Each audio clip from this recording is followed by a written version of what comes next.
अस्सलाम वालेकुम दोस्तों, मेरा नाम मोहम्मद जावेद शेख और आज जो स्टोरी मैं आप लोगों के लिए लाया हूं बनाकर, ये स्टोरी नहीं है, एक आईना है।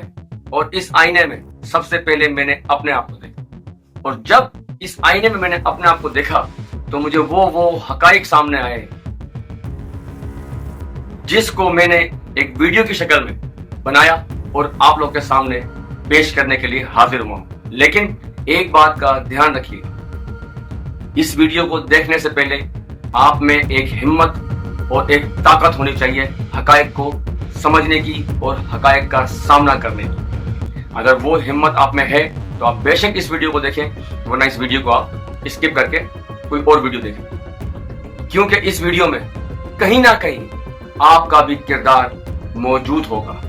100% मैं आपसे कहता हूँ और मेरी गारंटी है, क्योंकि मैंने भी इस स्टोरी में अपना किरदार कहीं ना कहीं देखा है और रियल देखा। तो एक मिसाल देता हूं, इस मिसाल को हम कई जगहों पर जाकर फिट करेंगे।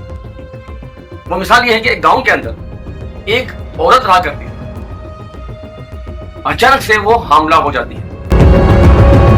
हामला होने के बाद क्योंकि उसका शौहर गांव में नहीं होता, उसके पास नहीं होता, तो सारे गांव वाले उस पर शक करते हैं कि इसका शौहर इसके पास नहीं है और ये हमला कैसे हो गया। अब ये बात तो वो औरत ही जानती है ना कि उसका शौहर आप उसके पास कब आया होगा या कब छुट्टी लेकर गया होगा, लेकिन वो अंधे सारे गांव वाले उस औरत पर ये शक करने लगते हैं कि ये औरत बद किरदार है।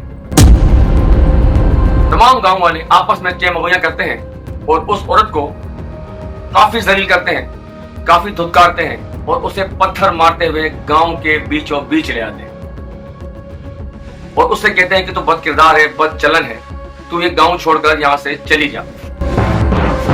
वो औरत कई तरह से उनको दुहाइयां देती है, अपनी सफाइयां पेश करती है, लेकिन वो गांव वाले एक बात सुनने को तैयार नहीं। अचानक से जब वो उसे धक्के मारकर पत्थर मारकर बाहर निकाल रहे होते हैं तो अचानक से वहां पर एक कोई बुजुर्ग जो अल्लाह वाले होते हैं वो आ जाते हैं और आवाज लगाते हैं कि रुक जाओ। अब कोई इस लड़की को ना पत्थर मारेगा, ना गाली देगा, ना इस लड़की को इस गांव से निकालेगा। सारे गांव वाले सहम जाते हैं। क्यों? कि उस बुजुर्ग की आवाज में, उसकी आंखों में वो ताकत होती है, वो पावर होती है जो पूरे गांव वालों पर सख्तादारी करे। बुजुर्ग कहते हैं कि इसे पत्थर वो ही मारेगा जिसका दामन पाक हो।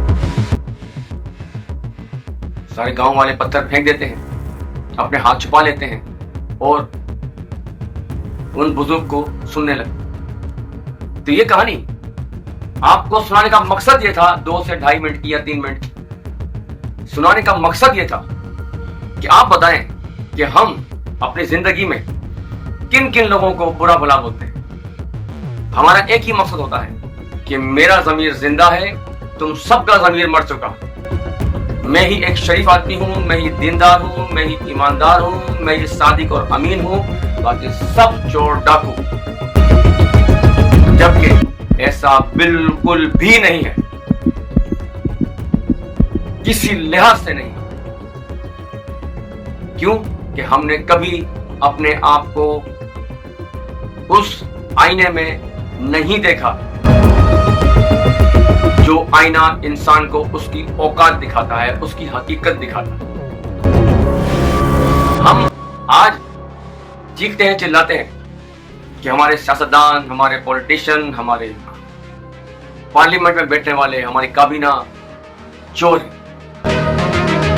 किसी भी सियासतदान से हम खुश नहीं हैं। जो सियासतदान आता है उस पर हम लान तान कर देते हैं, चोर है, डाकू है, हर तरह के उस पर इल्जाम लगाते हैं।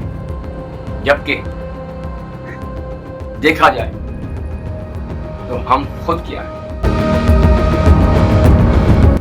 तेल वाला ले लें 2 नंबर पे, मुख्तलिफ चर्बियों का, जानवरों की चर्बियों का पिघाल कर उसको रिफाइन करके उसे मार्केट में बोतलों में भर के बेचते हैं। खुद फैसला करें वो लोग। राशन शॉप वाला आप देखें, मिर्ची मसाले किस तरह से 2 नंबर भूसा बुरादा भर के रंग करके उसको बेच रहे हो।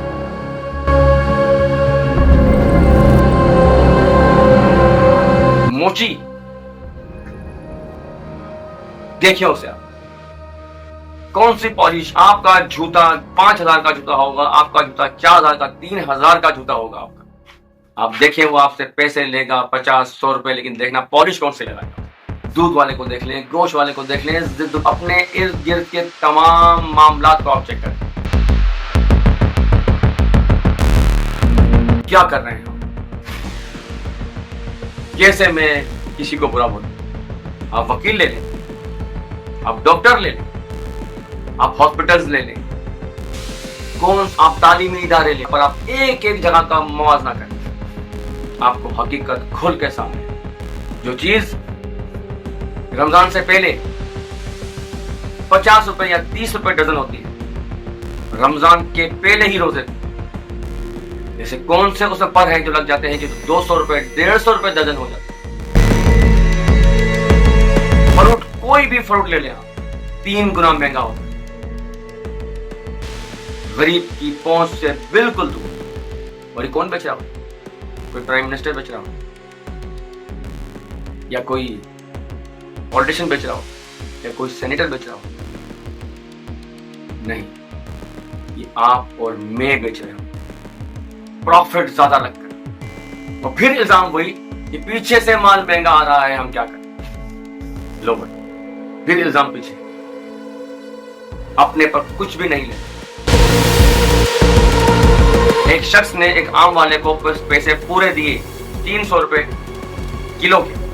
वो फल वाला, वो आम वाला उसके अंदर आम डाल रहा है थैली में, उसने चुपके से एक नाकिस या दागी आम भी डाल दिया।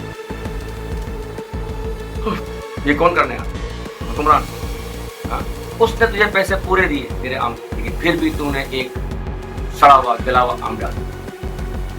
सब्जी वाले के पास जाएगा, सब्जी के पैसे पूरे लेगा, लेकिन फिर भी गली हुई सड़ी हुई सब्जी डालेगा। ये कौन कर? हुक्मरान। महंगी सब्जी लाया, महंगी सब्जी खरीद रही है उसके बाद भी उसमें गली सड़ी हुई सब्जी डाल दी। ये कौन कर? दूध 220 रुपए 230 रुपए ले रहा है कस्टमर, जो दुकानदार ने खुद अपनी मर्जी से रेट देगी ले रहा है, फिर भी उसमें पानी मिला, मुख्तलिफ तरह के केमिकल्स मिलाए गाढ़ा करके। ये कौन कर?